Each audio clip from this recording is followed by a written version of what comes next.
Greetings, ladies and gentlemen, and welcome to this narration of the web series The Lost Terran. If you are new to this series, there is a playlist listed down below in the description. And as always, I hope that you enjoy. Chapter 12. Rix was understandably hurried in plugging in Monto into the Esperanto. It took a few tries on some systems, given plugs needed to be reversed or re-terminated, but Monto slowly became aware of the Esperanto. The word overbuilt floated back into memory. The Esperanto was very heavily built, every pathway having multiple backups and analog controls from various points within the craft that couldn't be cut out of the loop. Even though Monto could trigger the mechanisms directly, the same analog controls could lock Monto out at a moment's notice. The Esperanto felt big, heavy to Monto, as though the considerations of mass were no real concern. The life support systems were operating at a mere 5% as they came into Monto's awareness.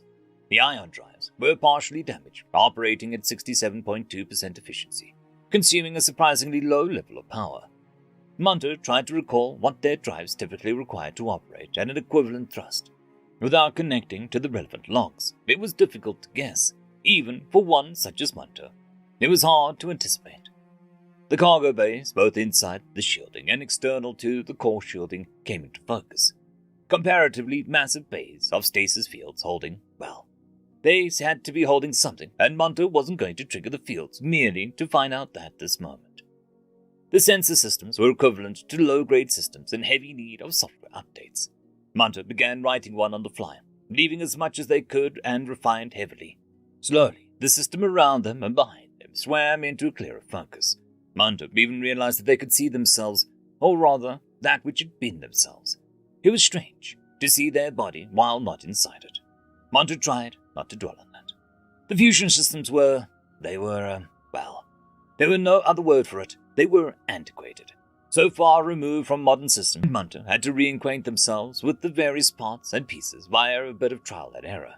Here too, however, the systems were intact and overbuilt.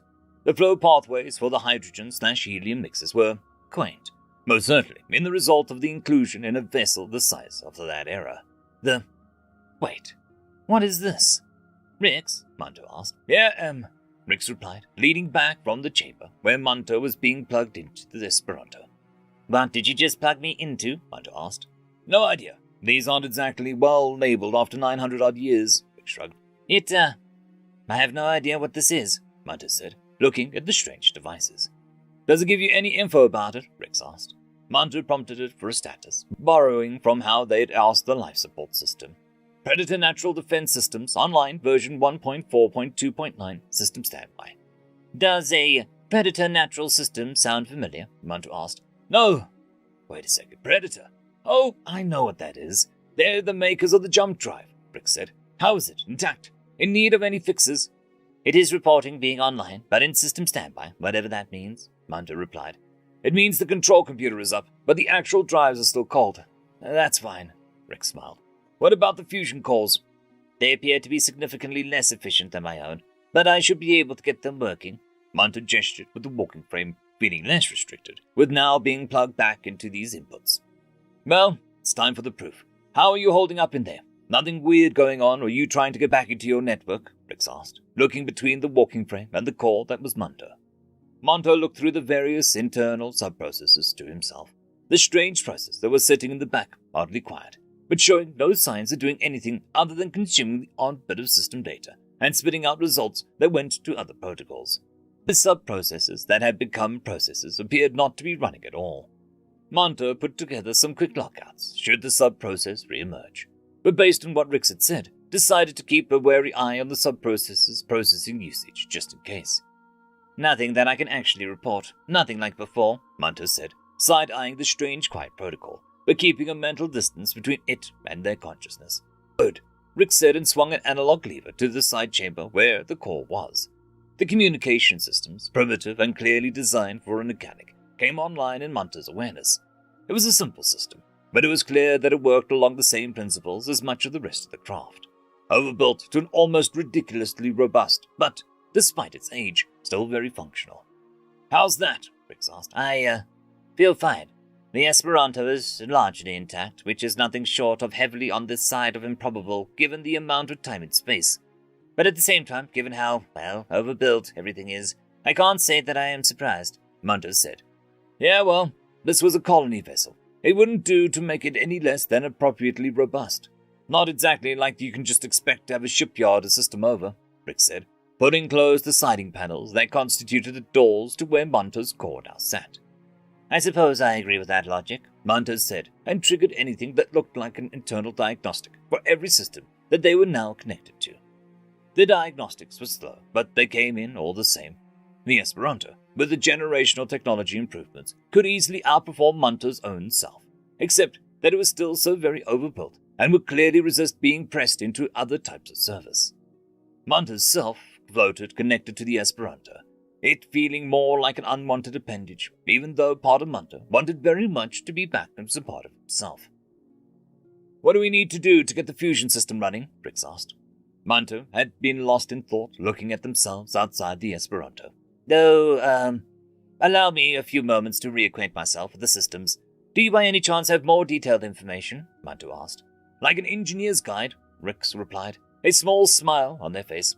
That would be a good start, Munter said, noting for the first time that the Esperanto did not have a sensor system internally other than for voice transmissions and reception. I'll load it in from my pad. It's one of those files you never figured that you're going to need, but someone insisted that everyone needed a copy. Yes, they were right, Rick said, and walked towards what Munter had learned was the galley, or the mess as Rix called it. Munter followed with the walking frame. Life support systems needed some deep cleaning, something the Terran would need to do almost certainly, as well as supplemental elements and formulations that Munter recognized, if only because they were common chemical formulation that had been surpassed several hundred years previous. However, the newer formulations would easily destroy half the life support system, so they would have to wait until they could manage.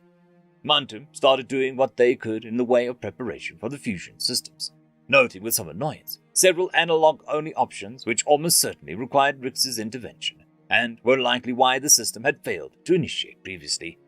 Rix, prompted Munter. Yeah, why did you tell me to disconnect that signal? What made you think that something was wrong? Munter asked. Paranoia. Good old-fashioned paranoia. But it's not paranoia when you're right, Rich chuckled, and slumped into the seat where they had previously eaten their meal, tapping on the scroll which had been left there. But how did you know? Munter asked. Part of it is just kind of a cultural instinct. Terrans used to have all kinds of stories about rogue AIs attacking humanity, and weirdly, a recall order and a refusal to follow it always was the first sign, although usually it was a human giving the order to an artificial. Not between artificials. That's what made me suspicious for a start, Rick said, tapping their way somewhat deftly through the tablet, although Munter couldn't see how the Terran was managing to navigate for their own future reference. What provided the information required to finalize your opinion? Munter was curious, given their point of view on what had happened. You stopped responding to my questions. I must have asked you several times the same question before you mentioned there was something in there with you. Since it wasn't out there with you, but in here with me, I figured that it had to be some kind of latent anti-rogue intelligence system. A bit weird you didn't know about it, but at the same time, not surprising. What surprises me the most is that it was built into you. But I'd have expected Terrans to build that in... your manufactory, Rix explained. And the switches? How did you know where those were? Munter was suspicious of what answer the Terran might provide, but wanted to know all the same. Oh, that was easy. It was the only door that wasn't an airlock. It looked like a dead end at first glance, but the lever was a bright blue, so I knew that it had to be something, Rick said. Munter thought for a long few seconds. There appears to be a worrying correlation between the blue part of the spectrum and what appears to be a system which I am unable to manipulate or perceive appropriately, Munter said. You noticed that too, huh? I was wondering when you started having trouble with those blocks I had brought over, Rick said. Found it! I'll throw it up on the Esperanto's main share. You should be able to see it there.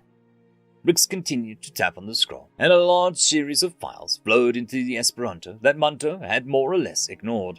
It was a simplified computing system, much like the scroll, but clearly a generation or 3 ahead of it. The files were exactly what Munter needed to reactivate the fusion system, and their earlier guess of the analog systems being in the wrong positions was correct. Shouldn't the issue have been caught in previous to now? Munter said. Depends on if it's intentional or not. You were an explorer, yeah? That was my nominal designation, yes. Did you pick where you wanted to go, or did you get a rough map of the region to go explore? I'm not following your logic path, but I typically received a region to explore. When was the last time you were near a blue giant? The last question made Munto pause and think. Even without their database, it was a fairly simple question, and yet, it was almost annoying that Munto hadn't ever considered it previously. Never. I've never been assigned to a system with a blue giant. Why not? Unless there's something that somebody or something knows about your blind spot. Rix's paranoia seemed strange, but Munto could feel the strange process in the back nodding along. But why that part of the spectrum? What's so special about it? Munto tried. That's the part I don't know. Maybe nothing. Maybe everything. No idea, Rix said, looking at the walking frame. The pair sat there for several minutes, considering the possibilities. Well, I hate to say it, but we need to get on with making fixes. I don't want to run out of power anytime soon, Rix said, standing up and appearing to wince. I believe I can get the fusion systems back online with a few levers you missed the first time. From there, we'll need to service the life support systems. They appear to be long overdue for servicing, Munto said. Fusion first, and then I need a nap. Can the life support wait an extra 20 minutes? Rix asked. I do not believe that would be unreasonable, but I do anticipate needing your aid given the, construction of these systems. Munto paused a bit. What's wrong with the construction? Rix seemed offended, but with a smile on his face.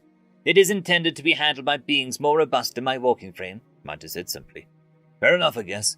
Maybe once we get this somewhere real, I can see about getting that walking frame upgraded for you, Rix suggested. I do not believe that would be necessary, Munto trundled after the Terran, somewhat annoyed at how fast the Terran could move through the hallways. Suit yourself. Speaking of which, though, what's going to be a good safe port for us to hit up? Rix asked. Munto hadn't given this much or really any thought. They thought about it as a walking frame trundled along to catch up to the Terran, who was already standing in front of the levers and switches that they needed to toggle. The normal stations, which a Tacit might visit, weren't off limits, but given the paranoid concerns of the Terran, it might be advisable to avoid those. Eliminating those from Munto's internal galactic map filter significantly limited where the pair could go. Using the further filter to where Munto's FTL could readily transit to in a short period of time also created a further boundary. But without knowing the limits of the Terran's jump drive, it was hard to refine any further. The majority of what remained were less reputable stations. Tacits were welcome almost everywhere, but there were some stations where Tacits frequently limited their activities to essential interactions only. Such stations tended to be dedicated to specific species or specific groups of species for the various reasons. The nearest such station, an outlaw station, according to the galactic standards, was a mere week and a half away. I believe I have identified a reasonable first stop for us, but I'll need to know more about your jump drive's limits, Munto said, and pointed to the walking frame. This one needs switched. Rix grunted, rotating the lever into position. Jump drive doesn't have limits, at least not to normal kind. Next switch, he replied. Munto pointed to a heavy switch near the ceiling and a lever near the floor. Rix jumped slightly to reach the switch, which clunked audibly, before the Terran grasped the large lever and began to swing it. Every FTL system has a maximum distance, and yours must be no different. Even my own system has its limits, Munto said. Well, the key to jump drive was that it was built to go further than anything we'd ever attempted before. It just meant dealing with energies we'd never seen before. That's why all the shielding, Rix said, as the levers slotted into place. Munto checked the changes and noted that the fusion system should now work. That is all the controls that I require activated. What speed, then, does your jump drive normally operate at? Munto asked. It doesn't, at least not by conventional means, Rix said, hearing Munto's priming of the fusion system. What does that mean? Did you not indicate that the colony you was doing was a long jump from your existing worlds? Munto asked, putting together an extra twist in the hydrogen-helium flows to make the fusion system ignite a bit easier, and as they warmed them to ignition point. Well, a long time in jump space is different from a real-world time, Rix said, shrugging, still listening to the sounds of the fusion system. Different how? Munto was intrigued. Well, it's not a 1-to-1 ratio, more like a 10%. So you spend a week in transit in jump space. There's like 10 weeks in regular FTL, Rix said. Or at least that's how the mechs tried to explain it to me once. I gave up paying attention, if I'm honest. That doesn't make sense.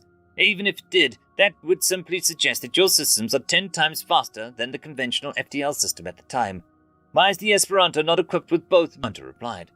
Regular required gateways, so it was always a point-to-point. Never could be ship-mounted. Jump drives were meant to go anywhere, Rix said. What does your system use?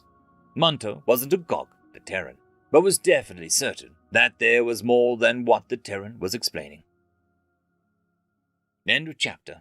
I would quickly like to thank the T5 channel members and Patreons: Casper Arnholtz, Cam Maxwell, Lord Azrekahl, Dragzoon W.R.E, Holly's sister, Arcadian. Thank you very much.